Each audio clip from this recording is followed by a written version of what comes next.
Olá, pessoal, tudo bem? Aqui a gente está com um grande dia para a nossa psicologia, em que a gente vai começar o nosso primeiro podcast, o nosso apelidado pela nossa querida professora como Psicopod. Como é que é? Pode Psico.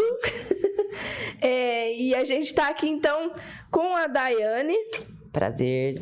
E comigo, eu sou a Ana Beatriz. Para falar dos nossos professores agora, a gente vai apresentar um pouco deles para vocês saberem como que eles ganharam essa vida de profissionais, com quais formações e, enfim. Vamos apresentar eles agora. Professora Leila, vamos lá com você. Seu nome é Leila Graciele da Silva. Você é psicóloga clínica e professora universitária há mais de uma década.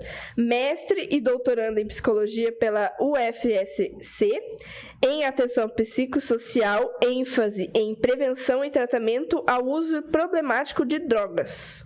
Você quer falar alguma coisa sobre a sua formação? Bom, eu quero agradecer o convite, né, e a oportunidade de estar aqui nesse momento singular da minha vida, que eu estou de licença maternidade, então estar aqui hoje é muito importante e significativo para mim, de poder ocupar diferentes espaços enquanto mulher, enquanto mãe, enquanto psicóloga. E eu faço esse trabalho de psico há 12 anos. Comecei com 15, né? Como vocês podem ver aqui pela minha juventude.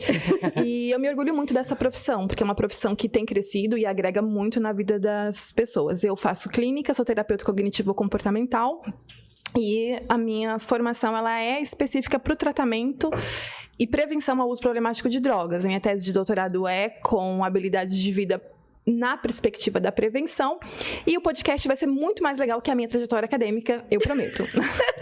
Então tá bom. Vamos lá então com um outro professor nosso, que é o Gabriel de Souza. A graduação dele em História, Filosofia e Artes Visuais. A especialização em Educação Especial Inclusiva e Ensino Religioso. IAD e Novas Tecnologias Educacionais também. E ele tem mestrado em História na UFPR e doutorando em Educação na UEM. O que você pode falar sobre a sua graduação, então, professor? Primeiramente, agradeço o convite, assim como a Leila. Participar de ações fora do comum da sala de aula é sempre muito proveitoso, muito agradável. Ainda mais eu que não sou psicólogo, sou professor mesmo. Não que a Leila não seja professora. Calma. Já tá te desmerecendo, já. Pega alguma coisa pra tacar nisso. Muitas vezes ficamos apenas na sala de aula e poder participar de ambientes como esse é muito agradável. Apesar de não ser psicólogo, eu tenho atuado na graduação em psicologia com a disciplina de introdução às ciências sociais. Porque todo ser humano, ele não é isolado, ele vive em sociedade. Por isso a importância do psicólogo, né? Conhecer a vida em sociedade. Atualmente, no meu doutorado, eu tenho trabalhado com religião e educação. Então, tenho também puxado algumas leituras da psicologia da religião, que têm sido bem agradáveis para mim. Obrigado. Muito obrigada, professor. E quando a gente pensou, né, que professora a gente ia chamar, e a gente falou, não pode faltar a professora Leila e o professor Gabriel. Então, assim, foi unânime pela sala. Vou aumentar o cachê. Pede aumento. Eu já tô dando as coisas pra comer, você para com isso. Mas, enfim... Vamos começar com as perguntas, então? A gente trouxe algumas perguntas, pessoal, para fazer para os professores, que essas perguntas vão ser ao longo do nosso podcast, elas vão fazer o nosso enredo e a gente vai começar com elas agora. Vou começar pela primeira, pode ser? Pode ser. É verdade que os psicólogos ficam o tempo todo analisando as pessoas? De graça, de jeito nenhum.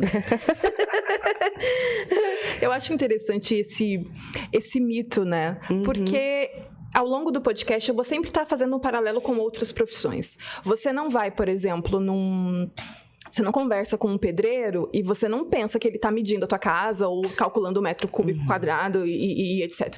O psicólogo também. Quando eu tô conversando com alguém, eu tô conversando com essa pessoa. Oi, tudo bem? E aí, como é que tá o clima e a vida? E, nossa, é natural. O psicólogo é um ser humano com uma formação específica. Mas fora da minha atuação profissional, não tem sentido eu continuar trabalhando. Tipo, é cansativo, é antiético com esse outro que não pediu uma análise, que não é nem pagando por isso, mas é se permitindo participar desse processo. Então, nós não ficamos analisando as pessoas o tempo inteiro. Ai, que bom saber disso, Que né? bom. Não, eu quero dar um ênfase que eu dispensei um date antes de começar a namorar, porque eu fui no encontro, tava lá, né, todo ali, aí na hora que eu falei assim, eu estudo psicologia, ele, você vai me analisar? Falei assim, tchau. Já acabou ali na Por que hora, todo né? mundo acha, até os estudantes e tal, é falado assim, então... As pessoas acham que ao entrar em qualquer graduação, você sai com uma série de habilidades que você usará a todo momento no dia a dia. Um advogado não vai tirar da cama o vademecum pra levantar alguma lei. Acredito que o psicólogo no dia a dia... Dentista nem precisa escovar o dente, né? Mas, exatamente, e aí a pessoa, mas ela se matriculou na faculdade, ela foi uma semana pra sala de aula, pegando esse caso do direito que o Gabriel trouxe, aí já vem aquela tia e fala assim, olha, eu tô querendo me separar, o que você me orienta? Pior que é mesmo. Com a psicologia, a mesma coisa, você matriculou amanhã, você passou no vestibular hoje, você já chega em casa e comunica a família, fala, sempre achei você estranho. Apesar que tem graduandos que nas primeiras semanas de aula, eles incorporam isso. Incorporam e no dia a dia... Vergonha, vexame e humilhação, que a gente chama. Mas depois é natural entender que a vida real não é assim, né? Exatamente, é muito fantasmagórico, né? Aham. Eu acho que realmente, tipo assim, tem muitas vezes que eu não consigo entender como é que uma pessoa acha que com a primeira semana de aula já tá querendo lá fazer o currículo, né, a análise. Mas será que é por causa disso que as pessoas tiveram essa ideia de estar analisando toda hora? O imaginário é muito poderoso, né? E aí, não sei, acho que quero até a opinião do Gabriel nesse sentido, mas as pessoas, quanto menos elas sabem, mais convictas elas ficam. Então, eu tô no meio do doutorado em psicologia e eu penso caramba, antes de dar um feedback para um paciente ou para uma pessoa que me pergunta algo da psicologia, eu penso, cara, como é que ela vai interpretar isso? Que impacto que isso pode ter? Qual que é a relevância ético-profissional disso? E aquela pessoa que nem estuda psicologia ou que entrou na graduação hoje fala assim, eu tenho uma ideia, deixa eu falar. Por quê? Como? Parece que quanto mais lacunas a pessoa tem na formação dela, lacunas eu digo mesmo... alguém está no primeiro mês de aula. Claro que ele tem uma lacuna muito grande numa graduação que dura 5 anos. Uhum. Mas quanto mais lacunas, mais algumas pessoas, claro que nem todas, se sentem confortáveis para preencher com achismos. Sim. Elas se apegam a um pequeno conhecimento que tem naquele momento e ampliam para tudo. Então, talvez por causa disso, essa síndrome da primeira semana de aula, né? Que não acontece só na faculdade, né? Que acontece fora da faculdade e sobre diferentes temas, não só psicologia. Então, você que está nos vendo, que está nos ouvindo aqui, se você tem essa síndrome de eu não sei, mas eu acho, vamos trabalhar com evidências. Procure um especialista. Posso falar mal de coach aqui? Pode? Temos uma coach aqui. Vamos dar um comentário do debate. Não vamos falar mal, vamos dar um comentário. É diferente, vai, pode falar. Alguns coaches sem formação se utilizam muito dessas fragilidades na formação de quem está ouvindo. Sim. E aí torna-se muito problemático pensando no ouvinte dessa pessoa que acha que é psicólogo ainda e não é, e vai analisar todo mundo no dia a dia. O maior problema não é ela, o maior problema é quem está ouvindo isso. Exato. Porque as pessoas, elas são sugestionáveis, né? Então, eu ouço alguém que parte de um suposto saber, eu tomo como uma verdade para minha vida e isso pode ser muito cilada, né? Sim. Exatamente aquele que não sabe trabalhar a formação. Não tem a formação, porque aquele que tem a formação sabe trabalhar bem certinho dentro do coach que é a demanda, né? Gente, eu não odeio coaches, tá? Por favor. Eu sei. Patrocinem coaches. A gente sabe. A gente sabe. E aí, é verdade, mito ou verdade? Vamos lá. Que o psicólogo sabe o que fazer da própria vida? Ele sabe o que fazer da própria vida? Vai, Gabriel, pra você. Olha... Sempre vai saber o que fazer? Então, vamos lá. Não. Como assim? Eu fiz psicologia para atender o outro. Eu não fiz psicologia para me atender, para me analisar. E eu gosto muito de pensar em qualquer outra profissão. Eu sempre faço essa analogia com os alunos. O estudante de medicina que se matricula no curso, ele fala assim, ó, vou estudar 6 anos para que eu suture a minha própria ferida. Nossa. Pra ninguém ter acesso aqui. Vai que a pessoa tem um rasgo em algum lugar muito específico, né? E daí ela fala, eu mesmo que vou me suturar, ninguém vai. Deixa quando acabar a graduação. Então ela já apodreceu, eu morri. O urologista, então? Exato. Pensei nisso, mas fiquei com vergonha. Então, assim, Ainda bem que você falou. a psicologia é a mesma coisa. Não se matricula num curso de psicologia para tratar-me, para analisar-me. É sobre o outro. Psicologia é sobre outro. É um saber fazer para, não meu. Sim. Então, não, eu não sei o que fazer sempre da minha vida. Óbvio que a minha formação agrega, ela me dá estratégias, ela me dá recurso, mas ela não me dá uma bula, sabe? Por exemplo, eu sou psicóloga há 12 anos, mas eu sou mãe há 3 meses. Então, eu não sei o que fazer com a criança às vezes, entendeu? Na maioria. E aí, eu preciso procurar quem saiba, minha mãe, minha sogra e outras pessoas, um auxílio de quem é especialista naquilo. Porque eu vou fazer um paralelo. Se o psicólogo tiver que passar por todas as mazelas da vida para ser psicólogo, a gente tá muito lascado, né? Porque eu vou ter que ser abandonada, estuprada, eu vou ter que passar por todas as coisas, um episódio deprimido, um surto maníaco, um coração partido. Já. Nossa, muito. Eu vou ter que passar por tudo para depois ser psicóloga e não dar certo. Então, não. A gente não sabe. Mas nós somos pessoas e, como pessoas, deveremos ocupar o lugar de paciente também, porque eu sou sujeito e estou profissional em alguns momentos. E essa ideia, ao que fazer da vida, eu acredito que causa uma ansiedade, um incômodo muito grande em muita gente. Porque nós criamos essa falsa ideia que nós temos que ter um único objetivo, uma única meta da vida. E quando, na verdade, a vida não é uma meta a ser alcançada. A vida é um caminho. Então, o que vai preencher a sua existência é como você utiliza das vivências e como você vive esse caminho. Agora, pensar numa meta, entrar naquela racionalidade capitalista, instrumental, que não leva a lugar nenhum, e eu acredito que está na raiz de boa parte da crise de ansiedade que nós vivemos enquanto sociedade, né? Ai, perfeito sem defeito. Deixa eu fazer uma analogia que a maternidade me trouxe. O Samuel, meu filho, ele acorda feliz.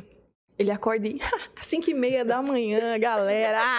Parece a minha irmã. Ele acorda assim, falando a língua dele, que parece aquela do eu sou o Gru, mas no caso dele é o Agu. Então eu super falo Agu.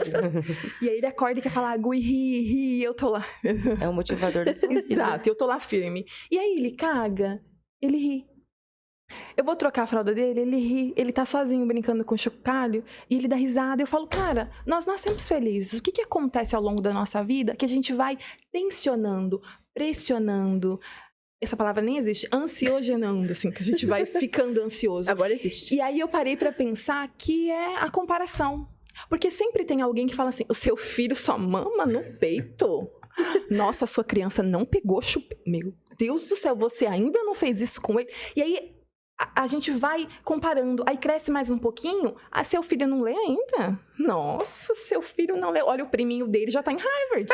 E aí chega na adolescência, nossa, os seus peitos não cresceram ainda. Gente, você não tá namorando. Vai pra vida adulta, lascou mesmo. Você não tem uma aliança no Exato, dedo. você não casou. Se você casou, você tá no primeiro casamento ainda, sabe? E aí a vida, e a gente vai tensionando, tentando caber em expectativas que não são nossas, mas que são dessa sociedade produtivista. Você tem que ter, fazer, você tem que... Nananã, e a gente esquece essa essência de ser, de que eu nasço feliz e disposto a isso, e que essa comparação vai pressionando, encolhendo, apequenando e nos tornando extremamente ansiosos, irritadiços e cansados, porque a gente está sendo tudo, menos nós mesmos, né?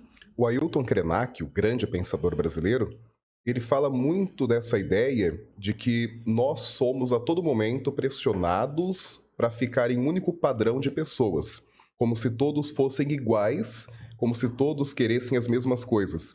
Isso é terrível, porque nós somos pessoas diferentes. Claro, temos ideias em comum, mas somos pessoas diferentes. E é natural cada um buscar uma jornada diferente. Por isso, qualquer padronização torna-se estúpida, né? Meu olhar é direcionado toda hora para o pão de queijo. Eu não sei como pedir o pão de queijo. Como que eu posso pedir o pão de queijo? Give me. Pode ser assim. Posso pegar com a mão? Não. Não, sua mão tem bebês. Eu troquei uma criança. Sua mão Tem tem... alergia, criança. Vamos deixar assim. Próxima pergunta, vai. Professora, já seguindo a linha de raciocínio, psicólogo faz terapia? Claro. Claro, se não faz, tá errado. Se não faz, tá errado. Com certeza. Vamos lá, psicólogo faz terapia? Faz. E quem faz terapia é doido? Então, psicólogo faz terapia, psicólogo é doido? Para, gente. Para com as paranoia. Vamos devagar aqui. Vamos lá, olha só. Eu faço terapia porque eu sou uma pessoa. Eu faço terapia porque eu tenho conflitos, porque eu tenho questões. Eu não tenho questões e conflitos porque eu sou psicóloga, mas porque eu sou humana. E isso é inerente a essa minha condição. Então, é necessário estar em terapia. Isso é um ponto, enquanto ser, enquanto pessoa. E enquanto psicóloga, mais ainda. Porque além das minhas demandas, tem as demandas dos meus pacientes. Então, é importante também estar em terapia para conseguir separar, para conseguir que isso não me pese, para conseguir que eu esteja bem para ajudar o outro, já que eu escolhi isso como função. Então, eu penso que... E quero muito que quem está fazendo psicologia e vendo e ouvindo aqui, pense nisso, assim. Se você é estudante de psicologia e nunca sentou numa cadeira, num consultório, num divã, onde quer que seja, para uma terapia, você está errado. É importantíssimo ocupar esse espaço para saber a dor que é de ser paciente, para saber como é e também para se permitir entrar em um processo. E se você é psicólogo e nunca ocupou esse espaço, volte 2 casas. Volte 2 casas, porque... não faz sentido, gente. Eu acho que é até antiético, assim, você ser um profissional e você não ocupar o lugar de paciente. É uma farsa, né? É assim que fala, é uma farsa. Você oferece uma coisa que você não usufrui, que você não valida. E aí tem gente que acha que isso é uma coisa boa, né? Eu sou psicólogo, mas eu nunca precisei fazer terapia. Tipo, não bate, gente. Essa conta não então. fecha. Exatamente. É exatamente nesse horário que daí a pessoa tem que olhar e ver que tá precisando mesmo. E até dando uma deixa, eu vim procurar psicologia justamente pelo coach, por eu fazer algo e fazer terapia. Eu falei, cara, me encontrei, eu quero estudar psicologia. Então, tem isso também, você tá ali no papel, né? No papel do psicólogo também, estando ali, né? Fazendo a terapia, no caso, né? Na verdade, eu creio que para qualquer profissional que trabalha diretamente com pessoas, é extremamente necessário a terapia. Porque nós puxamos muito do outro para nós. Então, eu como professor, eu trabalho com centenas de pessoas de idades de 10 a 50 anos toda semana. Então, é inevitável você não trazer muita coisa para você. Então, me sobrecarrego com o que é meu, me sobrecarrego com o que é do outro. Terapia torna-se essencial. Para dar vazão a isso, né? Com certeza. Não é que a gente pegue a dor do outro para nós, não é isso? Atendi alguém sim. e isso. Mas é no sentido dessa troca, que é uma energia que vai, que cansa, e que a gente precisa ocupar esse lugar para refletir, para dar vazão. E terapia, eu acho que é igual conta de água, assim. Tinha que ser para todo mundo, tinha que ser, sabe? Por CPF. Tem alguns professores que já vêm comentando com a gente sobre a questão de, tipo assim, quando você tá lá numa consulta e daí alguém fala algo que afeta você. Então, eu acho que a psicologia serve para isso. Porque quando ela te afeta, você sabe que alguma coisa tem no seu decorrer que fez você ser afetado por aquela fala do cliente, né? Então, acho que a partir do momento que você faz a terapia, você não vai estar só ajudando o cliente, mas sim você, né? Com certeza. É sobre mim, né? Sim. Depois o outro. Quando máscaras caírem, coloquem você primeiro, depois em quem tá perto. Então, terapia é sobre isso. Faça você, e aí depois você manda os outros. Porque geralmente quem fica, você precisa de um psicólogo? Também precisa, né? Next. Então, a próxima pergunta é sobre psicólogos atendem só casos mais graves? Ou não? Não. Acho que já bem nessa linha que a gente estava conversando, né? A terapia, a psicologia, ela vem para as questões, não necessariamente questões psicopatológicas ou psiquiátricas. Ela vem para os conflitos do dia a dia. E eu gosto de brincar com os meus pacientes assim, ó, os conflitos são inevitáveis, não são evitáveis. Até a década de 50, fazia-se de tudo para evitar um conflito. Hoje, a gente precisa aceitar que o conflito ele é inerente à condição humana. Se eu treto comigo, eu não vou tretar com você, que é diferente de mim, que tem uma vida, uma formação e uma criação diferente, com certeza eu vou. E resolver isso é uma responsabilidade que vem com o empenho, com a aceitação, com o compromisso e muito de sentar nessa cadeira do paciente também, se dispor a fazê-lo. Então, não, a psicologia não é só para problemas graves, a psicologia é para pessoas. Interessou muito a sua fala, Leila, do conflito e como as nossas vidas são um conflito com o outro. E é cada vez mais incômodo como as pessoas não sabem lidar com os pequenos conflitos com os outros. É uma sociedade de adultos infantis, adultos que não se comportam como adultos, adultos que não sabem dialogar, adultos que não sabem e não conseguem entender que o outro pensar diferente dele não tem problema.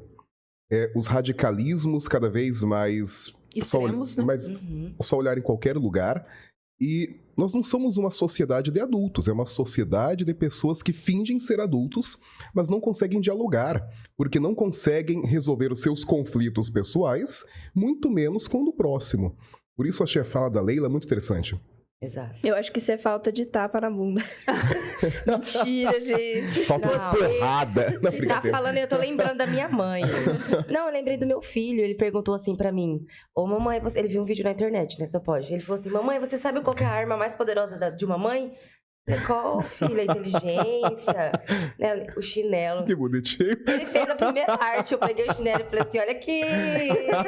Ele saiu rapidinho pra... Você do Conselho Tutelar que tá nos ouvindo, isso não é um incentivo à agressão a crianças. A gente tá só brincando. Exatamente. E aí, diga pra gente, qual que é a função do psicólogo? A função do psicólogo é... Eu vou dar a minha humilde opinião. Mas antes eu vou ler o artigo 2 do Código de Ética, que diz assim. Vou ler com a voz do Gabriel, tá? Ótimo. Deixa ele ler. Não, lê você. Isso, deixa ele ler. Bem na hora que ele tá com pão de queijo na boca, tá? Vai ficar perfeito. Come logo, filho. Engole, vai. A pessoa engasga. Tem SAMU? Chama Toma água. Aqui, ó, Gabriel. Calma. Gabriel, o 2. Vamos fazer uma pausa Aquela dramática. musiquinha de fundo. Roda a vinheta. Você de casa que tá Quem lavando quer dinheiro? Oh, desculpa. Tá, agora ouça com atenção a voz que vem dos céus. E aí funcionou. Não posso falar, né? Vai que o conselho bate lá em casa. Então, né? Vou tirar o meu doutorado em educação. Né?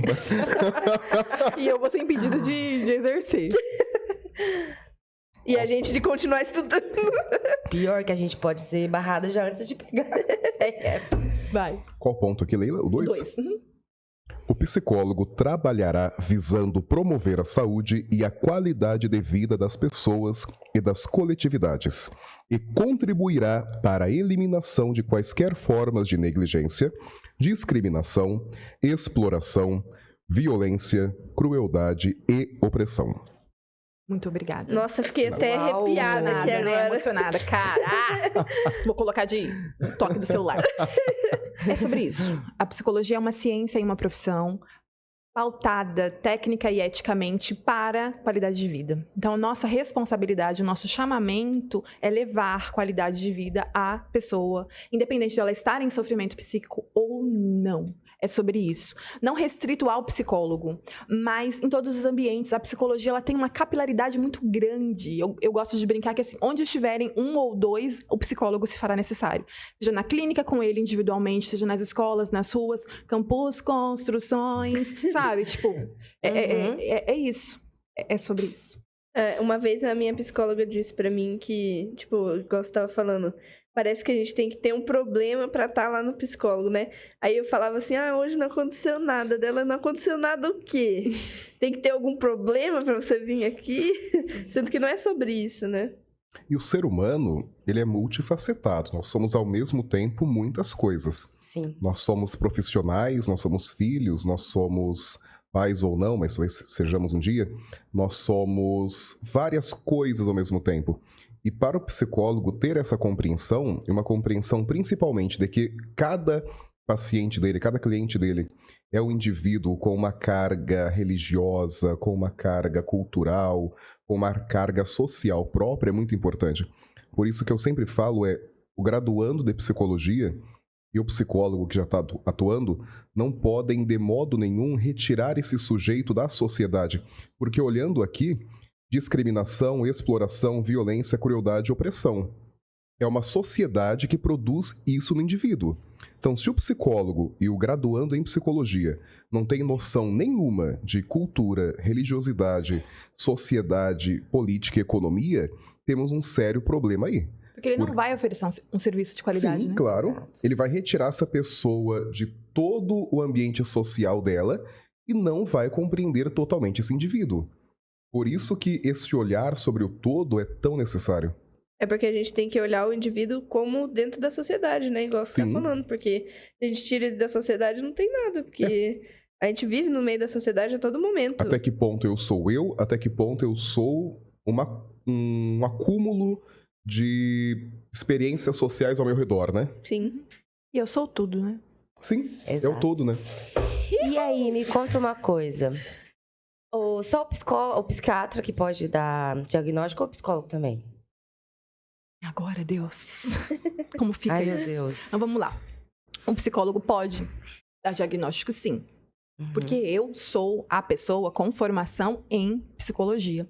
Inclusive, tem diagnósticos que não são fechados sem avaliação do psicólogo, como transtornos do neurodesenvolvimento, por exemplo, que envolvem avaliação de QI. O psicólogo é o único profissional habilitado para avaliar o QI. Então, um médico não pode avaliar isso. Ele precisa de um profissional da psicologia. O psicólogo pode... Eu até trouxe aqui a resolução que fala especificamente sobre isso, que é a 015 de 96, que ela diz que... Deixa eu ler aqui. A função do psicólogo sobre a elaboração do diagnóstico psicológico. Então, nós podemos fazer um diagnóstico psicológico, porque eu avalio o sinal, o sintoma que esse paciente está trazendo, o sofrimento dele. E é interessante pensar que eu posso fazer isso tecnicamente falando, mas que, eticamente falando, é legal partilhar. Porque eu não sou a dona do saber. Então, tá tudo bem o psicólogo trocar ideia com o psiquiatra, com esse paciente, com a família desse paciente, se for o caso oportuno. Mas respondendo literal e objetivamente a pergunta, sim, nós podemos fechar um diagnóstico. Entendi, obrigada. E pode, assim, pode falar que o psiquiatra é como um psicólogo? Não. Tipo, especificamente, pode tratar o psicólogo como psiquiatra? Como que seria? Psicólogo e psiquiatra são formações que trabalham em conjunto, ambas, né, voltadas para a saúde mental, mas elas têm atribuições diferentes. Por exemplo, eu posso perceber, identificar, diagnosticar um transtorno mental, um sofrimento psíquico, mas eu não posso medicar, eu não posso clinicar esse paciente de uma maneira medicamentosa, porque eu não sou médica. Então, a minha formação, ela é restrita aqui. Óbvio que eu preciso entender dos fármacos, tanto que a gente tem psicofármaco, porque eu preciso entender como que essa medicação age no organismo do meu paciente para discutir com ele, dizer, olha, Gabriel, tomando a medicação que o psiquiatra receitou, talvez você fique um pouco mais ansioso essa semana, porque o medicamento está começando a fazer efeito, daqui 15 dias a gente volta a avaliar, mas dá a mão aqui, vamos junto, tudo mais, mas cada um na sua seara. Então, me incomoda muito quando eu vejo psiquiatras fazendo a função do psicólogo, porque tem também, e Sim. psicólogos que ousam dizer, ai, tome isso ou tome aquilo. É crime, é antiético, é irresponsável e é muito negligente com aquele paciente. Que vai, às vezes, ai, meu psicólogo falou para tomar tal coisa ou fazer isso. Ainda que sejam coisas sem tarja, né? Ainda que sejam, sei lá, um floral ou um calmante ou uma coisa assim. Porque a gente não aprende na faculdade isso. E o que foge disso é antiético. E o que o código diz é lei. E nós respondemos por isso. Então... E eu lembro muito que você comentou que para você dar um diagnóstico em sala, você falou ainda pra gente, no mínimo 8 sessões, né? Você pra precisa dar um acompanhar essa pessoa. pré-diagnóstico. Sim, você precisa saber. Porque, por exemplo, hoje eu tô aqui com o meu colega Gabriel, de trabalho e tudo mais. Eu tô super feliz de estar aqui. Então, talvez eu esteja um pouco nervosa, talvez eu esteja um pouco falando rápido demais. E aí o Gabriel me vê assim e fala, nossa, ela é ansiosa. Sim. Mas eu não sou, eu estou, porque eu estou feliz. Então, nas próximas 6 vezes que ele me vê, ele vai falar, olha, Então, ela é de um jeito, mas ela está de outro jeito. Então, entre ser e estar, tem um intervalo aí que a avaliação do profissional faz toda a diferença. Entendi. Perfeito. Uma coisa que eu ia perguntar é, tipo assim, você tem como saber se o caso é psiquiátrico ou psicológico? Ou, tipo assim, é os dois sempre? Como é que acontece? Deixa eu tentar ver se eu traduzo a pergunta para ver se faz sentido e se é isso mesmo que você quer saber. Então, vamos lá, ó. Nem toda pessoa que vem à terapia, ela vai precisar de uma intervenção psiquiátrica. Não. Quando que a gente encaminha um paciente para o psiquiatra? Quando ele não está respondendo às intervenções da terapia. Então, o paciente chega, por exemplo, com um quadro, com sintomas, tá? Ele chega com sintomas de depressão, por exemplo. E aí eu vou dizer, olha, sugiro nessa semana que você faça assim, assim, assim. Dou estratégias, dou recursos para esse paciente manejar o sintoma dele. E aí, na semana que vem, ele chega e fala, olha, eu tentei, eu me esforcei muito, mas eu não consegui, minha dificuldade foi essa, essa e essa. Se esse paciente não responde, eu falo, olha, eu vou precisar da ajuda de um colega da medicina, da psiquiatria aqui, então vamos lá dar a mão, vamos juntos. Então, é sobre isso. Nem todo caso precisa de uma intervenção psiquiátrica em conjunto, tá? E aí o ponto é esse, a resposta do paciente ao tratamento que está sendo ofertado. Baseado em evidências, né, galera? Eu tentei técnica X, não apresentou melhor? Vamos tentar uma técnica conjunta para ver se ele responde melhor e se a gente obtém êxito no que estamos fazendo. É por isso o diálogo entre o psiquiatra e o psicólogo, quando é o mesmo paciente, é tão importante. Por isso que existe, eu acredito, uma falha mesmo no sistema de saúde, tanto público quanto privado, em permitir um pouco desse diálogo, né, Leila? E é difícil porque eu não sei o que acontece, você que é da área, por favor. Às vezes as pessoas se sentem ofendidas de você mandar uma mensagem e dizer assim, olha, nós temos um paciente em comum, eu gostaria de discutir sobre isso. Ou eu digo, olha, eu tô te encaminhando um paciente porque eu tô de licença maternidade e até aqui eu caminhei. Como você ousa, né, me sugerir? É o ego, né? É um ego absurdo. É a infantilidade que nós falamos, né? Exato. E aí acaba barrando as pessoas de oferecer um trabalho melhor, maior, mais digno para essa pessoa. Então, a gente precisa melhorar muito nesse quesito. Quando você trabalha com pessoas, seu serviço não é direcionado a você, é ao paciente. Então, no caso, um psicólogo e um psiquiatra que precisam dialogar, mas não querem dialogar por uma briga de ego, é uma estupidez muito grande, porque quem perde é o paciente de ambos, né? Sim. Exatamente. Professora, todo paciente encaminhado para psiquiatria, ele tem que passar pelo psicólogo primeiro, para depois ir para o psiquiatra ou não? Não, eu recebo vários pacientes que vêm do psiquiatra para a terapia. Então, esse movimento, ele não necessariamente tem uma ordem. O psiquiatra manda para o psicólogo, ou a psiquiatra, né, que eu não sei feminista aqui, a psiquiatra manda para a psicóloga, ou o psicólogo ou o psiquiatra, e vice-versa. Eles mandam, nós mandamos também. E às vezes já acontece também de mandar, aí eu encaminho um paciente para a psiquiatria, e a psiquiatria diz, olha, avaliei e entendo que não é necessário medicamento. Tudo bem, vamos junto, porque ele é o perito nesta área aqui. E a gente vai trabalhando com respaldo, com respeito e em parceria. Eu gosto muito daquele filme Doutor Estranho, que no final do filme, a monja, spoiler aqui pra quem não viu, né, gente? Ela fala assim, você não entendeu a mais importante e sutil... É a ânsia. É importante e sutil lição de todas. Não é sobre você. E acho que E é sobre isso, assim, não é sobre mim, é sobre o serviço que eu estou oferecendo para aquela pessoa. Afinal, eu sou especialista em psicologia, não em Leila Graciele, né? Exato. Pessoal, agora a gente tá com uma outra pessoa aqui, a Blenda. Ela é a nossa amiga aqui, faz faculdade com a gente, e ela vai começar a responder, a perguntar também para os professores, tá bom? Vamos lá. Olá, pessoal. Professora Leila, sabemos que as pessoas que procuram os psicólogos, psiquiatras, né? As pessoas de fora que vê essas pessoas têm um pré-julgamento, como se essas pessoas fossem loucas. O que você pensa desse pensamento? Penso que é errado. Perfeito. Simples. Esse aí acabamos, Que é um pensamento muito, muito errado. Aí depois eu queria que o Gabriel complementasse. Por que as pessoas acham que a função delas é julgar? Em que momento que o outro foi colocado nesse lugar de Deus, que ele sabe mais da minha vida do que eu? Isso é um ponto. Mas o que eu gostaria de problematizar é o seguinte. Não. Quem procura psicólogo e psiquiatra não é uma pessoa louca. é alguém buscando não enlouquecer neste mundo cruel, vil, insano, instável, adoecedor. Vamos pegar a pandemia, por exemplo. Gente, quem não adoeceu na pandemia, tá errado. Porque você ficar trancado na sua casa com o seu marido, cara.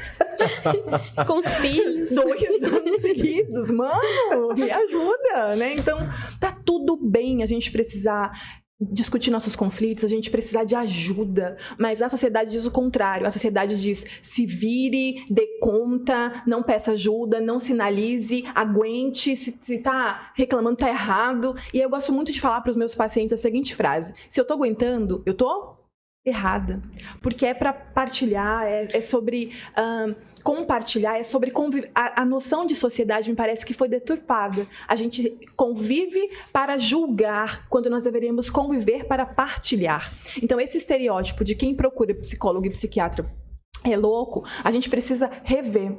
Porque eu gostaria muito que as pessoas me vissem como alguém que coopera para a manutenção de uma qualidade de vida. Então, se você quer ter uma qualidade de vida, você busca essa ajuda. Se você quer continuar no caos, enlouquecendo por aí, tudo bem. Então, acho que vou fazer um reverso aqui. Acho que quem não procura psicólogo e psiquiatra, que é? Eu comecei a fazer terapia faz 2 anos. Eu comecei a fazer depois de 1 ano que meu pai havia falecido. E esse foi o motivo inicial, e hoje não tem mais relação com a minha procura pela terapia. E tem feito muito bem para que eu compreenda comportamentos que eu tenho no dia a dia, para que eu consiga me relacionar melhor comigo mesmo, porque se você não se relaciona bem com você mesmo, você não se relacionará bem com o outro. Aí eu penso no que você disse, Leila, no sentido de por que a pessoa quer tanto cuidar da vida do outro. Ela não consegue cuidar da própria vida, ela não consegue lidar com os sentimentos dela, e ela preenche isso de várias formas. Alguns preenchem com uma religiosidade radical e irracional. A religião, a religiosidade tem uma função social, tem uma função no indivíduo, só que essa função não pode extrapolar o limite dela. Alguns buscam na religião uma válvula de escape que preenche ela totalmente, o que torna muito fácil cair no radicalismo religioso. Outros preenchem esse vazio com o consumo excessivo de álcool, drogas, ou mesmo com o trabalho excessivo. Quanta gente é viciada em trabalho? Pessoas que preenchem a vida delas, preenchem os vazios delas com outras pessoas. Então, mães e pais que se dedicam a vida inteira apenas para o filho, até quando o filho sai de casa, perde um sentido da vida. Então, eu acredito que essa procura de investigar a vida do outro, cuidar da vida do outro, fulana foi no psicólogo, é louca. Na verdade, está no fato de que a pessoa, boa parte, muitos de nós, não sei, não conseguem lidar consigo mesmos. Cada vez mais nós estamos com dificuldade de saber quem nós somos. Num mundo onde a sociedade capitalista, como ela está, ela impõe um modelo de vida e você não se adapta a esse modelo de vida e você não sabe mais quem você é, por isso que é tão fácil se perder e é mais fácil cuidar da vida do outro, né? Já que eu não dou conta da minha, eu vou cuidar da sua. Claro, é mais ou menos que é mais fácil, isso. É jogar um joguinho, né? Sim, eu quero só fazer uma analogia. Que quando eu tava pra parir, eu escolhi fazer parto normal, né? E aí, na reta final da gravidez, eu tava lá no Pilates, focadaça, assim, sabe? Olha, eu vou dar 3 empurrão e a criança vai sair. Tava super assim, focada. Saiu. E aí, uma senhora chegou pra mim e falou assim: você vai querer que tipo de parto? Eu falei: normal. Eu tava feliz de compartilhar com uma outra mulher, uma decisão minha e tal. Aí ela falou assim: sabe quando eu sou útil? Assim, sabe? Aí eu falei: que foi, senhora? Não foi. Aí ela pegou e falou assim: eu acho que não é uma boa ideia, porque você vai sofrer, a criança vai sofrer também, e depois você vai querer cesárea e o médico vai cortar e pode ser que corte a cabeça da criança. Meu Deus do céu! Ela um tesourão assim. Eu tava... Gente, é verdade. Como é agressivo. Eu tava com um bucho na goela, com o filho coroado pra sair. E a mulher me falou: me manda uma dessa, sabe? Aí eu respirei fundo, super fragilizada, com os hormônios uma montanha-russa, assim, loucona. Aí eu respirei e falei: cara, eu preciso fazer uma intervenção por mim e pelas outras mulheres que essa mulher vai entrar em contato. Aí eu virei pra ela com meu mestrado em psicologia e falei assim: da onde que a senhora tirou essa formação? Quero agora. Foi um neto da senhora, uma filha da senhora? Que criança que teve a cabeça cortada? Né? Aí ela: não, é que eu ouvi falar. Eu falei: mas foi a senhora viu? Que base Aí ela falou, científica? não. Daí ela falou assim, né, mas é porque eu tô só tentando te proteger. Eu falei, mas a senhora tá me deixando com medo. E com medo eu já tô. Entendeu? Nossa. Com medo eu já tô. Que vai doer, eu sei. Que é uma criança passando, eu sei que vai, entendeu? Mas eu estou me preparando para isso. Eu não preciso que alguém me coloque esse medo. E aí fui percebendo na gestação que todo mundo se sente muito confortável para dar palpite. E eu falei com um amigo meu psiquiatra, falei, cara, é bizarro, é como se a barriga fosse um convite para as pessoas darem palpite na tua vida. Todo mundo quer tocar, todo mundo quer falar o que fazer, o que não fazer. Sendo que deveria ser o contrário, Sim, porque... deveria acolher. E aí esse meu amigo psiquiatra olhou pra mim e falou Os assim, hormônios, tudo. você tá fora da casinha mesmo, né, Leila? Aí eu falei, por quê? Daí ele falou assim, porque as pessoas fazem isso o tempo todo, não é só com grávidas. É verdade. É verdade. Eu imagino agora com o seu bebezinho, Sim, né? agora mesmo. Eu falei, cara, Nossa. todo mundo sabe o que fazer com a criança, menos eu. E quando ele me fez essa reflexão, não foi um tapa na cara, foi uma voadora, né? Porque eu falei, mano, é isso. O tempo todo o outro tá dizendo, não é assim que estuda, não é assim que dá aula, não é assim que não sei o quê, não é assim que senta. Eu já ouvi de pessoas dizendo, eu acho que você é alegre demais pra ser uma psicóloga. Isso não passa O credibilidade. psicólogo tem que ser triste, deprimido, A pessoa trancado chega no na quarto. sessão e eu tô assim... Já estou comovida. ou que eu tenho que ser mais indiferente. Então a pessoa chega na sessão e eu tô assim, então não me conte os seus problemas. Eu preciso achar o meu jeito de exercer a minha profissão. Não me encaixar em um modelo, como o Gabriel falou, que o pensador não sei das quantas disse, que a gente tá tentando fazer, né? Porque é fadado ao fracasso.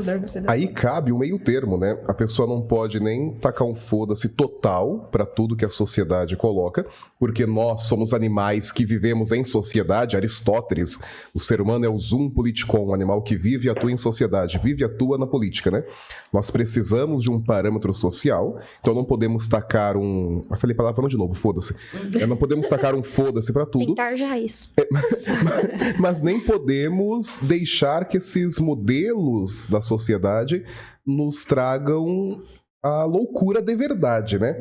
Agora, como cada um equilibra isso, é o problema de cada um, né? Mas aí, olha, perfeito sem defeito só fala, porque como equilibrar isso é o caminho.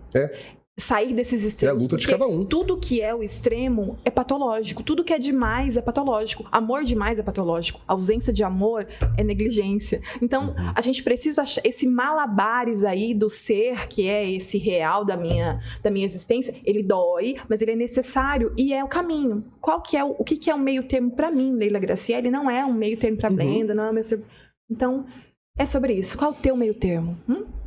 E a gente vê muito hoje que a mídia, né, coloca muita coisa, cura isso, cura aquilo. Em questão da sociedade também, né, fala muito sobre isso. A gente comentou sobre o coach, alguns coaches que não estudam o que se diz coach aí, prometem mundos e fundos. Mas diga isso pra gente, a psicologia, ela promete cura? Olha, se promete, não devia. Porque como é que eu vou prometer uma coisa que não depende só de mim? Eu posso prometer pra você... Nem isso, cara. Eu prometi que eu ia chegar aqui em determinado horário. Eu, Leila Graciele, prometi.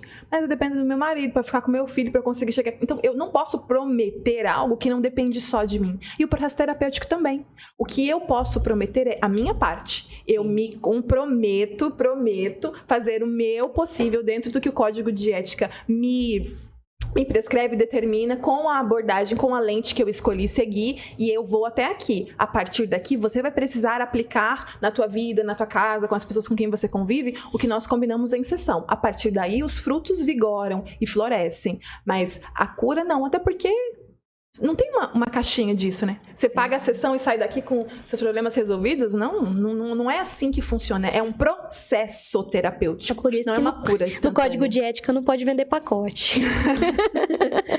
E essa ideia de uma cura me incomoda porque passa a impressão que tem um momento que você estará limpo e puro para recomeçar a sua vida em sociedade e que nunca mais nenhum problema te atingirá.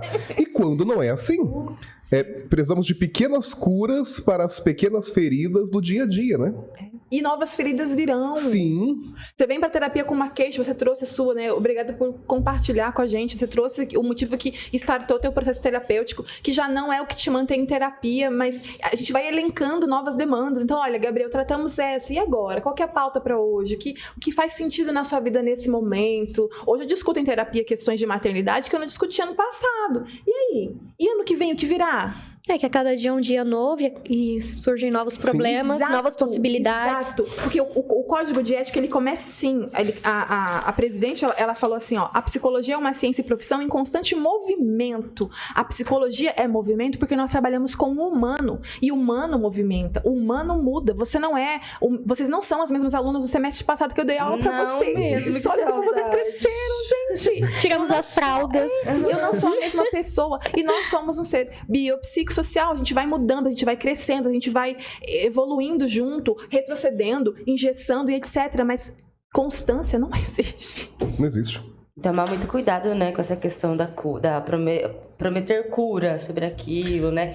4 passos pra você ficar curado. Sim. Existe muito Em isso na qualquer internet, área, cara. né? Um profissional sei lá, da farmácia não pode chegar e dizer, olha, esse medicamento aqui vai tirar essa dor tua. Porque talvez o seu organismo reage de uma maneira diferente. Ou, esse tratamento aqui vai curar tal coisa no teu organismo. Porque no teu não vai. Até os Mas no da psicotrópicos, Joaquina né? curou. Aí já me lembra a minha mãe. A minha mãe é uma pessoa que não tem vergonha na cara. Mãe, feliz dia das mães, eu te amo. Mas a minha mãe é assim. E é dia ela das toma um mães, né? remédio, ela toma um remédio e ela fala assim, eu vou dar pra vizinha. Aí ela tomou uma medicação, um ansiolítico, pra dormir, enfim. Aí ela pegou e foi dar pra vizinha, porque a vizinha não tava dormindo. Falei, mãe, não faça isso nunca. A vizinha tem metade do tamanho da minha mãe. Minha mãe é uma massa de uma mulher de ambos os lados. E aí ela foi e deu pra vizinha, que a vizinha tem meio metro, entendeu? Dessa finura. A vizinha dormiu, 15 horas seguidas. Meu Deus! A família achou que ela tinha morrido. Faleceu. A minha mãe, mas foi tão bom pra mim. Jurema não está mais entre nós. Exatamente. Tinha, mas acabou. Né? Então é sobre isso, assim. Respeita o outro, mas não prometa coisas para o outro. É outro organismo, é uma outra cabeça, é um outro ser. Isso de redes sociais que prometem passos não sei o quê, passos não sei o quê. Há 100 anos atrás, um grupo de pensadores lá na Alemanha, a Escola de Frankfurt, o Adorno e o Horkheimer, eles trouxeram a crítica de que na nossa sociedade tudo foi matematizado. Então nós colocamos meta, colocamos cálculo para tudo. E isso de passos para não sei o quê, passos para não sei o quê. É muita essa visão matemática em tudo nas nossas vidas, que é uma racionalidade que eles chamam de razão instrumental. É usar a racionalidade para o mal, para colocar meta, colocar cálculo, colocar ponto de chegada em tudo. E esse tema tem sido recorrente aqui. O quanto isso faz mal para o indivíduo. Exato. Assim. Nós não estamos numa gaiolinha, né? Se autoconhecer é muito importante também, né? É tudo. Pra tudo isso, pra você não aceitar aquela promessa. Claro. Cura tão, mas aí você vai se autoconhecer e falar, não vou aceitar. Mas me isso. cabe aqui, faz sentido Sim. pra mim aqui, né? Sim. Seguindo essa linha de raciocínio, como vocês acham que a gente pode mostrar para pessoas que a psicologia é tão importante assim, estudar, se tratar tanto fisicamente como psicologicamente? Fazendo o que a gente tá fazendo hoje. Eu aceitei esse convite porque eu acho extremamente importante que a psicologia coloque a cara no sol, sabe? Que ela desça do pedestal elitizado que ela ocupa, né? Porque é muito fácil dizer assim, você não sabe, não é sobre isso. Daqui do meu consultório, né? Do pedestal que eu ocupo, é muito fácil dizer, olha, não é assim. E a psicologia precisa mesmo ir pras ruas, a psicologia precisa estar no shopping, a psicologia precisa estar no semáforo, a psicologia precisa estar onde o povo está, para que as pessoas naturalizem cuidar da saúde mental. Mas, gente, não é só da saúde mental que as pessoas não cuidam. As pessoas não cuidam da saúde. As pessoas não têm o caderno de vacinação em dia. As pessoas não vão ao dentista. As mulheres não fazem preventivo. Os homens não vão ao urologista. O brasileiro tem essa cultura de que quando dá problema eu vou, senão eu tô procurando doença. Quando nós deveríamos procurar... Quem procura acha. Vai que vou fazer uma ressonância, não vai que tem um caroço. E aí eu vou trabalhar. Eu não quero nem saber. Mas você cuida da saúde? Você faz uma caminhada? Você comeu salada essa semana? Você faz cocô frequentemente? Não quero falar sobre isso. As pessoas não querem falar sobre nada que não seja a vida do outro, sabe? Então é extremamente complicado desestigmatizar essas questões se a gente não fala na linguagem que as pessoas entendam. A psicologia precisa começar a falar na frequência que fazem sentido para as pessoas. Porque se você é meu paciente e você vem para um atendimento, eu digo assim, perceba em você sinais e sintomas compatíveis com embotamento, taquicardia, etc. Aí você fala assim, nossa, não entendi nada que ela falou, então não vou voltar lá mais. Eu preciso que você entenda. Então eu vou dizer assim, olha, Sua mão treme, o seu coração dispara, tropeça quase, para que faça sentido para essa pessoa, para que ela diga, olha, eu entendi. Então a psicologia precisa se adequar, a psicologia precisa se modernizar, se urbanizar, se socializar, para que ela deixe de ser estereotipada. Porque é muito fácil dizer, não é coisa de louco, mas é coisa de quem então? Porque se a gente não falar do que é, as pessoas vão continuar no que elas pré-conceberam, né? Sai um pouquinho do padrão, assim, porque, por exemplo, eu odeio atividade física de academia, caminhada. Essa academia é um lugar horrível, Nossa, né? eu odeio academia. E eu sou gordinha. E eu sei que eu preciso cuidar da minha saúde, tanto mental quanto física. Só que o povo de academia olha nós gordinhos de cara feia, né? Os magrinhos também, tá? E aí, eu preciso fazer atividade física. A gente precisa de endorfina no corpo. E eu fiquei anos, gente, eu tenho 33 anos, fiquei anos pra saber o que eu gostava, Daí surgiu a oportunidade de jogar vôlei. Adoro. Fui lá jogar vôlei. Gente, eu me apaixonei por jogar vôlei. Hoje eu faço vôlei. E eu sou pra caramba. E eu vou lá. Nossa, já acabou. Passa 1h e pouco e já acabou. Então é algo se conhecer. Ver realmente o que você gosta. Sentir o prazer naquilo. E não só fazer uma atividade física. Porque você tem que fazer. Tem que fazer daquele jeito, Tem que fazer daquele jeito. E às vezes a mídia, né? Faz muito isso, né, Gabriel? A sociedade coloca muito isso. Não, você tem que ter esse corpinho assim, tal, faz essa comercial de margarina, né? Exato. Aquela coisa estética, uma cirurgia aqui, uma cirurgia lá. Então, é muito isso, né? E pensando na fala da Leila sobre a importância de um momento como esse, de compartilhar um conhecimento, na maior parte da história humana, o conhecimento esteve nas mãos de pouquíssima gente. Pouquíssima gente. É nas últimas pouquíssimas décadas que nós temos mais pessoas tendo um pouquinho a mais de acesso no ensino superior, no centro de pesquisa. E chegou a hora dos intelectuais, não no sentido de arrogância, mas de quem tem um estudo um pouco mais avançado. Chegou na hora dessas pessoas perceberem que elas estão numa sociedade que elas precisam compartilhar e tornar o conhecimento científico acessível em todas as áreas. Uau! Porque, gente, eleições no Brasil. Sim. Porque as eleições no Brasil são o caos e o inferno que são. Em parte, eu acredito que é também porque a universidade tem falhado em levar aquele conhecimento cientificamente produzido para o público. Porque como que eu vou explicar para um pai de família que ganha um salário mínimo que um professor num grande centro de pesquisa ganha um financiamento do governo? Esse pai de família não vai entender. Mas por que ele não vai entender? Porque o pesquisador não quer se tornar acessível também. A ciência e a universidade precisam chegar na comunidade. Por isso que a extensão universitária é tão importante. O ensino superior no Brasil é baseado em 3 pilares. Ensino, que é o da sala de aula, pesquisa, que os professores e alunos fazem, etc., e extensão. A extensão é a universidade compartilhando o seu conhecimento com a comunidade. Não é uma opção, é uma obrigação. E, infelizmente, muitos centros universitários ainda não fazem isso como deveriam. Mas eu acredito que, aos pouquinhos, a situação tem melhorado. Até porque é obrigatório agora, né, que as universidades, as instituições de ensino superior estejam, né, fazendo atividades extensionistas.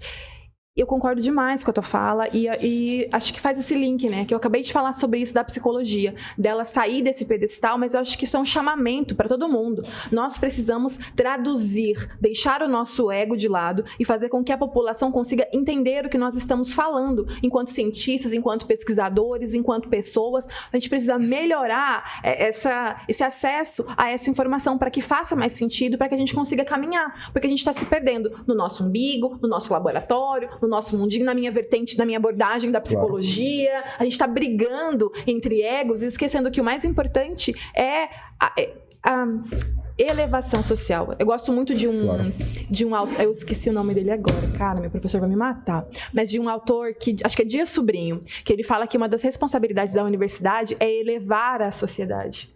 E nós estamos deixando, né? É como se a gente deixasse ela, tipo, lasque-se aí, porque você não chega no Olimpo. E tem que ser o contrário, tem que ser come together, né? Vamos juntos que nós somos melhores em conjunto. Isso. No meu Instagram, agora em abril, no Dia do Indígena... Passo arroba. Eu postei arroba prof.gabriel.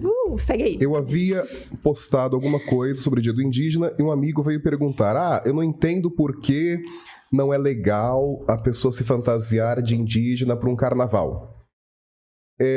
Se eu, partindo de uma arrogância estúpida, não quisesse responder, eu não vou responder porque é algo estúpido pra mim, é algo burro pra mim, não cabe a mim responder. Tá me alfinetando? Tá me alfinetando, mas não. Eu fui, conversei com ele, ele achou fantástico nós conversarmos ali e houve uma acessibilidade do conhecimento. É necessário que nós façamos isso. Um graduando, um professor, um médico, um advogado, qualquer um precisa. E qualquer profissão. Mesmo alguém que está numa profissão que não exige o ensino superior tem um papel social. Todo profissional tem um papel social. Se um padeiro não faz bem o que é o papel social? É como você se relaciona com a sociedade. É a sua responsabilidade com a sociedade. Se um padeiro não tem responsabilidade social, ele fará mal para muita gente. Um médico, um professor, um gari, qualquer profissional. Falando dessa responsabilidade social, vou estender aqui e já fazer uma pergunta para a professora. Quando é que a gente sabe que encontra um psicólogo indicado para mim? Cara... Tipo, porque tem muitas pessoas que falam que tem, tipo, várias abordagens e a abordagem vai ser melhor pra mim, não sei o quê. Tem isso também? Eu tô achando essas perguntas muito capciosas, eu quero manter meu registro profissional. Queremos você... Eu tenho fralda para comprar. Professora ainda, vai voltar para dar aula. Então vamos lá. Como é que escolho um psicólogo pra mim? Eu vou fazer uma analogia que eu sempre faço, por favor, não me julguem. Vão julgar de qualquer forma, então julguem. Mas eu brinco que... eu brinco que a terapia é igual o vaso da casa da gente. Você pode até cagar na casa da outra pessoa, mas não é do mesmo jeito. Já cagou fora da sua casa? Nunca. Olha o nível da conversa. Você já cagou na casa da sua sogra, por exemplo? Você coloca um som... A minha foi recente. Não nos conte. Você coloca um som, alguma coisa, você passa um bom ar, você não faz barulho, você deita no vaso assim pra que a coisa escorregue, sabe? E aí, na casa da gente, como é que é na casa da gente? Toquem as trombetas, que rufem os tambores, entendeu? Depois a gente liga o fósforo. Então, terapia sobre isso, é sobre você encontrar um profissional onde você consiga ser você mesmo, onde você consiga olhar pra essa pessoa e dizer: olha, isso daqui me dói muito. Aconteceu isso comigo, eu me senti humilhada, frustrada, exposta, magoada. Enfim, onde você consiga literalmente despir-se. Não, desculpa, essa frase foi... Literalmente despir-se. Desculpa. Eu sou... Olha, bela recatada do lar, sou casada, tô brincando. Mas onde você consiga acessar-se. Toma essa. Onde você consiga acessar-se, onde você consiga olhar pra tua dor, onde você consiga olhar pra você e compartilhar com alguém. E isso é muito difícil, cara. Você chegar numa pessoa que você nunca viu na tua vida, que pode ser eu, você nunca me viu na vida, e você vai chegar pra mim e dizer: olha, eu fui abusada sexualmente, olha, eu perdi meu emprego, olha... meu pai morreu, eu tô me separando, acho que eu não tô feliz nesse trabalho. Você chegar pra um desconhecido e contar coisas que são só suas é muito difícil. Eu brinco com os meus pacientes que eu deveria pagar pra eles, né? Pra eles partilharem a vida comigo. Brincadeira. Mas porque eu entendo que isso é muito íntimo e eu me sinto muito privilegiada de fazer parte da vida dessas pessoas, sabe? Então, procurar um profissional é sobre isso. É sobre você se sentir confortável. E aí, se você não deu match no primeiro profissional, não tem problema. Continue a nadar. Pode ser o segundo, pode ser o terceiro. As pessoas desistem. Não deu certo, psicólogo não é pra mim. Por quê? Não é possível. Fala que só piorou. Sim, ou o pessoal chega e fala assim: eu vou traumatizar a psicóloga. Vem! Você veio, vem que você fez traumatizar. Pode vir. Então, pega as suas dores e partilha com alguém que consiga acolher. E se você foi um profissional e ele não conseguiu, né, ou não foi possível, não é nem sobre conseguir, porque tem pacientes também que vêm comigo e não se identificam e não gostam. Tudo bem, você é um elfo livre, você pode seguir e fazer outras escolhas para sua vida. O que você não pode... Pensei numa coisa aqui agora. Fale. Você pode desistir daquele profissional, mas não desista de você. Profundo. Não desista de você. Não deu certo com a Leila? Tente com a Maria, tente com o João, tente com o Epitáfio, tente com outras pessoas. Porque você só tem essa vida, cara. Ela tem que ser boa pra você, ela tem que ser uma vida de qualidade. Você não nasceu só pra trabalhar e pagar boleto. Dá a mão aqui. Entendeu? Vamos, é possível fazer diferente, é possível ter qualidade nisso. É maravilhoso, enquanto profissional, te receber um paciente que chega com um quadro deprimido ou ansioso e depois de umas sessões ele vem e eu consigo realmente ver ele. Porque até então eu via a pressão, eu via o sintoma, eu via aquele sofrimento e depois eu consigo ver a Maria, a Joaquina, o João, eu consigo ver aquela pessoa e não só a pressão, a tensão que ela sofre. E eu me sinto muito, muito orgulhosa de poder partilhar a vida das pessoas. E também eu preciso me colocar no meu lugar e entender que nem todo mundo vai se sentir confortável no meu banheiro. Eu preciso deixar a pessoa ir para um outro lugar. Mas eu preciso incentivá-la e dizer assim, olha, Gabriel, se não comigo, com outras pessoas. Mas não por mim, por você. Isso o contrário também, né? Quando você vê que não é competente o suficiente ali para atender aquela demanda, você vai encaminhar para um profissional de acordo com... Olha, eu não trabalho com essa área, mas eu tenho aqui meu colega que é especialista nisso, eu tô te encaminhando. Gente, psicólogos, por favor, recolham-se as suas insignificâncias. Se não é da tua alçada, se não é da tua seara. É a questão do ego, né? Exato. É sobre isso. E daí como é que você vai ficar atendendo alguém, sendo que nem você tá... Tá entendendo o que eu tô fazendo? Sim. Vai no... Mas já imaginou eu reconhecer que eu não sei? E leva um tempo pra você se sentir confortável pra falar de algumas temáticas com o seu psicólogo, né? Com certeza. Super, total. Inclusive a gente, né? A gente começou o podcast tudo. Boa noite, senhoras e senhores. E terminamos o podcast com puta merda! Falando até de privada. Até sobre isso. Então, é o processo. É por isso que é um processo. E ele vai ficando mais natural e mais leve. Eu atendi uma paciente esses dias, foi muito legal o processo dela, porque na primeira sessão ela me disse assim, olha, eu quero trabalhar umas coisas com você, tem umas coisas que eu nunca disse pra ninguém, e eu quero tentar te contar. Na hora que ela me falou isso, eu pensei, ela foi vítima de abuso. Porque tem 12 anos que eu faço isso. Eu consigo ler sinais. É meu trabalho fazer isso. E eu disse, tudo bem, eu vou fazer o que eu puder para que esse momento chegue. Eu vou te ajudar e você me ajuda também a ficar confortável para você. E aí, depois de um tempo, ela compartilhou, assim, acho que na terceira ou quarta sessão, ela compartilhou o que estava acontecendo. E eu me senti feliz de poder deixar o ambiente confortável para que ela pudesse se expor. Aí vai um outro ponto. Gente, por favor, você que está nos ouvindo, você de casa, alô, Dona Maria! Para de expor sua vida no Instagram, no Facebook. Nossa, gente. Cara, me dói a alma quando eu abro alguma coisa e vejo uma postagem assim, porque aqui em casa acontece isso. Você é tudo que você tem. Não se compartilhe com pessoas que não têm responsabilidade com você. Isso é muito violento. Talvez até pior do que a situação que você está passando, é um feedback que você pode receber. Então, procure um profissional. Isso aí. Conta uma coisa pra gente. Sentir ansiedade é algo bom? Claro que é. Claro que é. Você chegou feliz, ansiosa? Vamos lá. A ansiedade, ela é uma emoção que faz parte da evolução da nossa espécie, assim, né? Estar ansioso é bom. A ansiedade me faz chegar no horário. A ansiedade me faz não perder a prova. A ansiedade me faz não faltar no sábado à tarde no Pode Psi. Entendeu? A ansiedade me faz acordar quando meu filho chora. Ele respira... A ansiedade, ela é boa quando ela impulsiona. A ansiedade é patológica quando ela paralisa. É diferente de, olha, 5 horas eu quero estar lá. Que legal. É diferente de, meu Deus do céu, 5 horas eu tenho que estar lá. Nossa, e me dá dor de barriga. E eu começo a suar. E eu começo a não sei o quê. Então, a ansiedade, ela pode ser boa, mas ela em excesso é patológica. Então, aí volta naquela fala que falamos, né? Tudo que é demais, tudo que é em excesso, tudo que é em falta é ruim. Porque tira a ansiedade da tua vida também. Vai perder horário, você não vai ter responsabilidade, você não vai ter não sei o que lá. Então, a gente volta no meio termo. Se nós não tivéssemos ansiedade, teríamos nascido com antenas. Eu acho que torna-se problemático quando você para de viver o presente e vive apenas do que não aconteceu. Única temporalidade que é real é o agora. O passado não existe mais e o futuro não existe.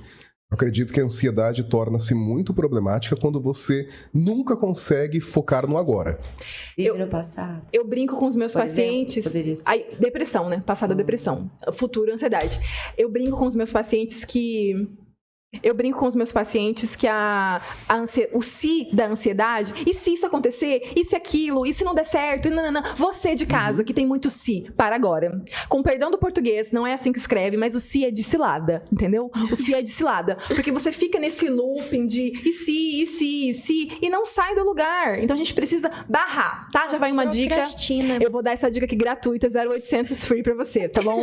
Nem tô cobrando. Mas quando o se aparecer na sua mente, evoca um sinal vermelho, fala, sai. A psicóloga falou que o se é de cilada, porque ele não me impulsiona, ele me paralisa. Eu fico no se, fico fazendo um funk de si e não caminho. Então, eu preciso tomar uma decisão.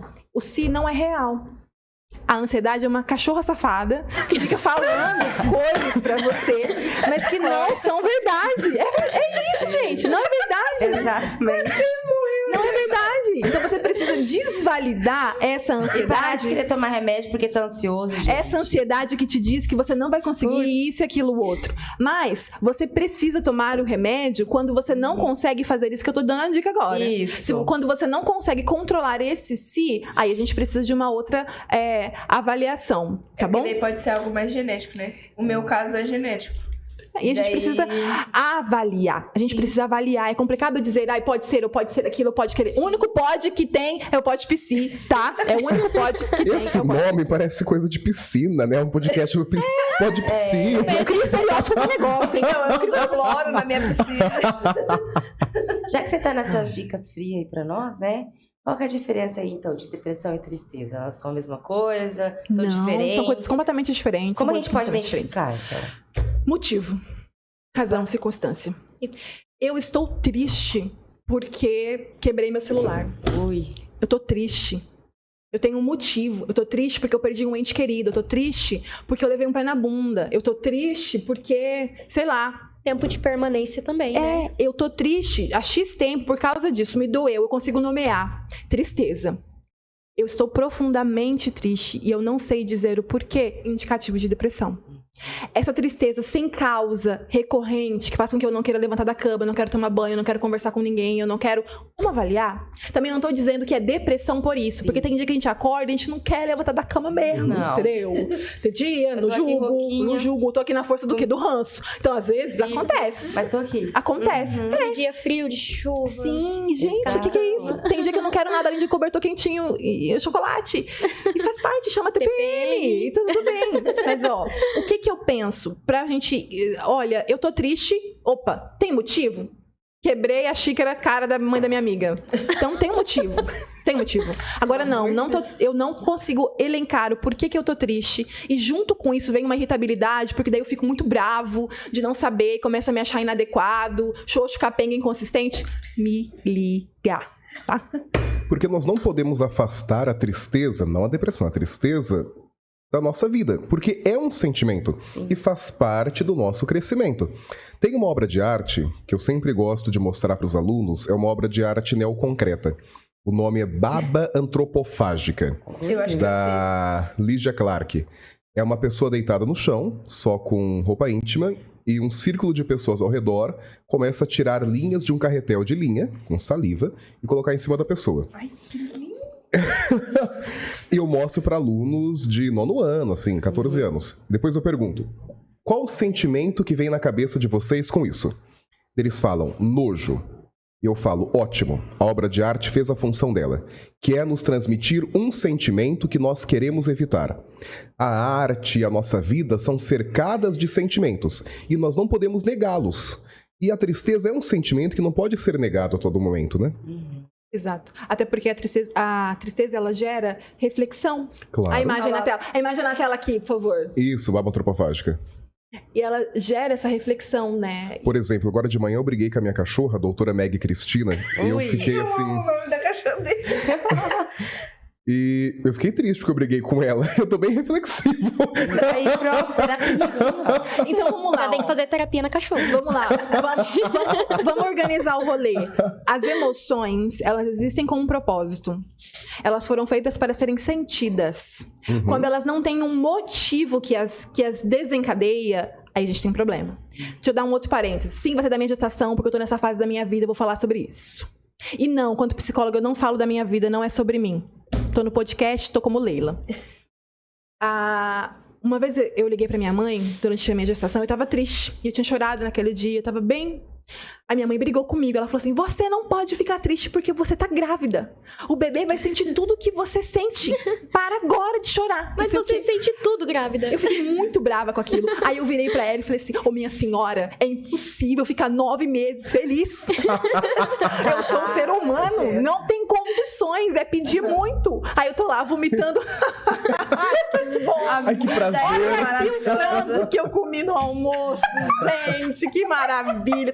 Para, gente, para, nós somos pessoas, me deixe ser um ser humano, eu tô triste. Eu falei, filho, a mamãe tá triste, mas não é com você, eu tô triste por causa que isso aconteceu, tem um motivo. Meu filho precisa entender que às vezes a gente vai ficar triste e que a gente vai ficar feliz e que a meta é a gente tentar regular isso, mas eu não posso colocar ele numa bolha e evitar que ele fique triste ou que ele não sofra, que ele não tenha frustrações, porque eu sou resultado dessa dor também, cara. Sofrimento É isso, traz meu relato de hoje. Eu costumo dizer assim que tá tudo bem você se sentir triste, mas o que importa é o que você vai fazer com a sua tristeza ali do Claro. momento. O que você vai fazer com ela, né? O Exatamente. Sartre falava, Sim. não importa o que fizeram com você, importa o que você faz. Sim. Com o que fizeram com A você. gente tá ouvindo essa frase tanto que eu já decorei. Eu amo essa frase. Sartre. Eu sempre A gente não falo falei ela. nome de nenhum autor, vou pensar em alguma coisa, porque eu ia falar uma coisa também. Não, Porque você de falou. acordo com... Você citou 2 autores, tá? É mentira, você falou. É. Peraí. Você quer lá ver, pessoal? Ele tá rindo, ele não tá chorando. Ele tá conversando. Já tá identificando. Sim, eu já tô treinada. Gente, eu condicionei ratos na faculdade. Espere que eu vou fazer com essa criança, entendeu? Leva pra gente cuidar. O sono eu já comecei, 6h30 tá dormindo. O que mais? O que vocês querem saber de casa? Manda pergunta pra gente. Você é de casa? Você de casa, entra em contato. Liga aqui, ó. Liga aqui pra gente. Deixa sua pergunta. Ah, comenta que vocês querem mais outros, daí a gente... Exatamente. né, Sobre o que comenta você quer que a gente fale? Ai, sexualidade. Você quer que a gente fale sobre, sei lá... Ô, bom, Adolescência. o mês de junho já é o mês do orgulho agora. Dá pra gente fazer Exatamente, alguma exatamente. Você quer que a gente fale sobre o quê? Sobre sua mãe? A culpa é dela? Não, a culpa é sua também. Vamos lá, põe isso na reta. Eu E já vambora. dizia Sartre. Pois é. Mas então, vindo naquele raciocínio, o tempo, a gente sabe que, tipo, toda hora a gente fala em tempo, eu não tenho tempo, eu tenho que fazer isso agora, porque senão não vai dar tempo. Então, acho que o tempo, ele implica muito na nossa saúde mental. Vocês podem comentar sobre isso? Você vai, eu vou. Primeiro você, primeiro eu. Ah, pode começar. First lady. Primeiro as mães. Ai, senão eu vou espirrar leite na sua cara. Então vamos lá.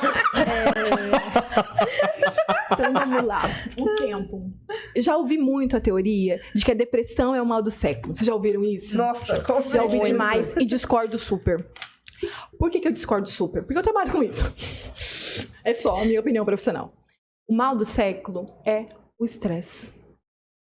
Nunca nós estivemos tão estressados, tão irritadíssimos quanto estamos agora. Tão imediatistas quanto estamos agora. Vamos fazer uma analogia. Eu sou da época, gente, que a gente escrevia carta. Chegava arrastado carta. Aí escrevia carta, demorava a chegar. A gente mandava carta com perfume, com adesivo. A gente namorava por carta. Nossa, colocava uma balinha dentro. Sim, passava bombonzinho. perfume, borrava tudo. Ai, que besteira. Aí depois foi pro telefone.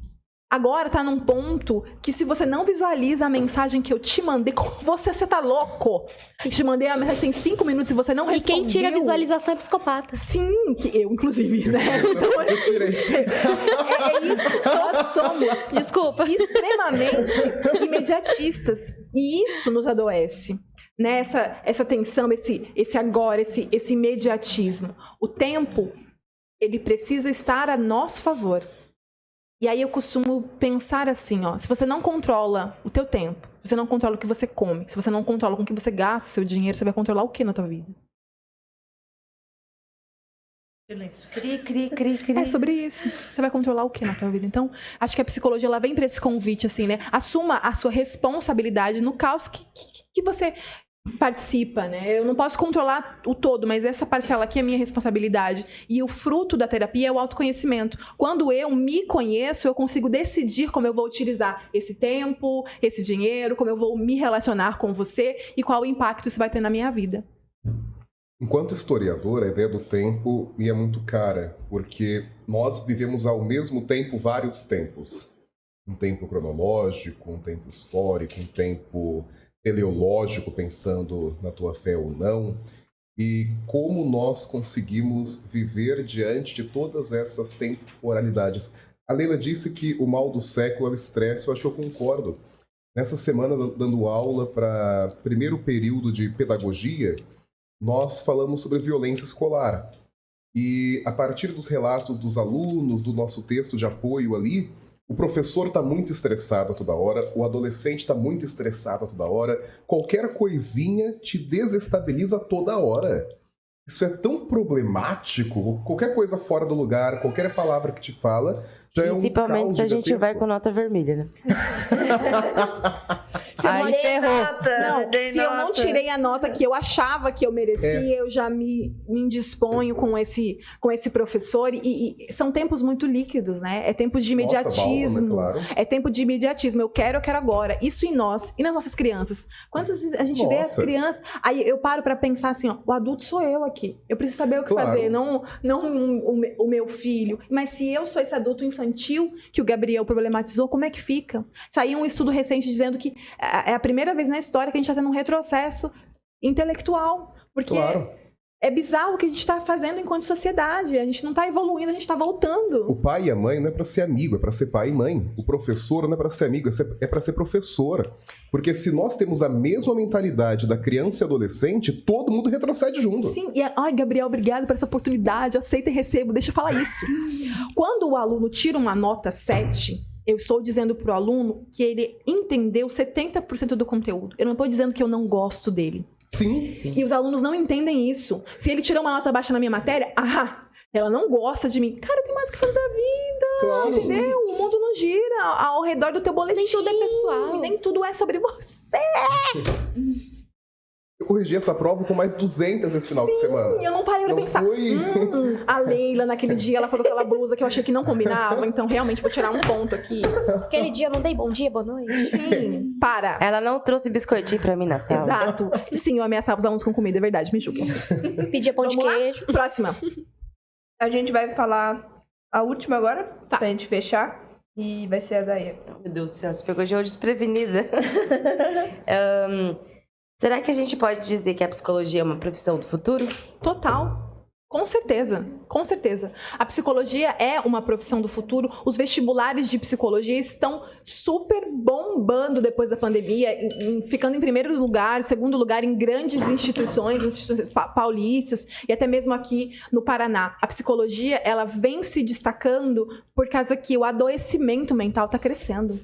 Quem aqui que está nesse estúdio, nossos colegas aqui trabalhando conosco, quem está nos ouvindo também, que não conhece alguém que teve um episódio de pânico, não conhece alguém que teve um quadro deprimido, não conhece alguém que teve uma disfunção sexual por causa da ansiedade. Peguei vocês agora. Lembrei da história do Peguei Chuchu. vocês. Meu Deus! Levanta as duas mãos. Meu Deus! Então, Esse quem chuchu aqui- rendeu na aula. Quem aqui que Chuchu. não conhece alguém que tem TDAH? Quem aqui que não conhece alguém que sofre de um transtorno? Quem aqui não conhece alguém que teve um coração partido e não está conseguindo lidar bem com isso? A psicologia é uma profissão do futuro porque nós estamos gradativamente entendendo que a gente precisa olhar-se, que é sobre sentar e me deixar, terapiar-me, né? E permitir falar sobre mim, sobre as minhas dores, que eu só vou melhorar a partir disso. Enquanto eu continuar resistindo, eu tô adoecendo. Porque se existe essa inflexibilidade, essa polarização de tudo ou nada, existe dor.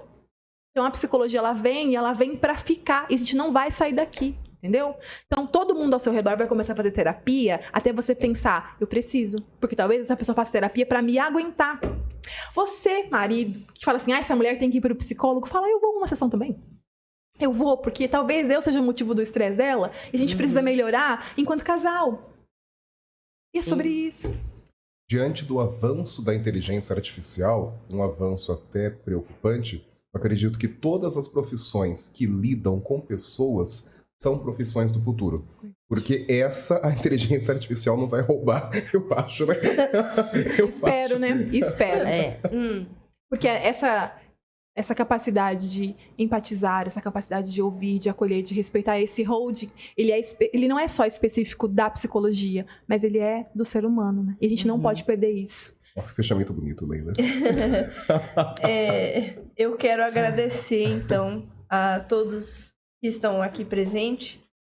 Quero agradecer a você, Leila, que deu muita resposta pra gente, muito boa, que eu acho que vai fazer muita gente refletir. Quero agradecer você, Gabriel, por ter aceitado o pedido também, ter vindo, porque sua participação foi maravilhosa também, igual a da Leila. Autoestima é tudo. Falamos sobre isso aqui. É tudo. Mas é isso então, pessoal. Curta e comenta se vocês gostaram. E é isso. Muito Compartilha obrigada. também pra todo Muito mundo. obrigada, Compartilha, gente. manda pros tios, pros primos. Escreve aí mais temas que vocês gostariam que a gente abordasse aqui. E lembra do que a gente falou. Psicologia e terapia para todo mundo.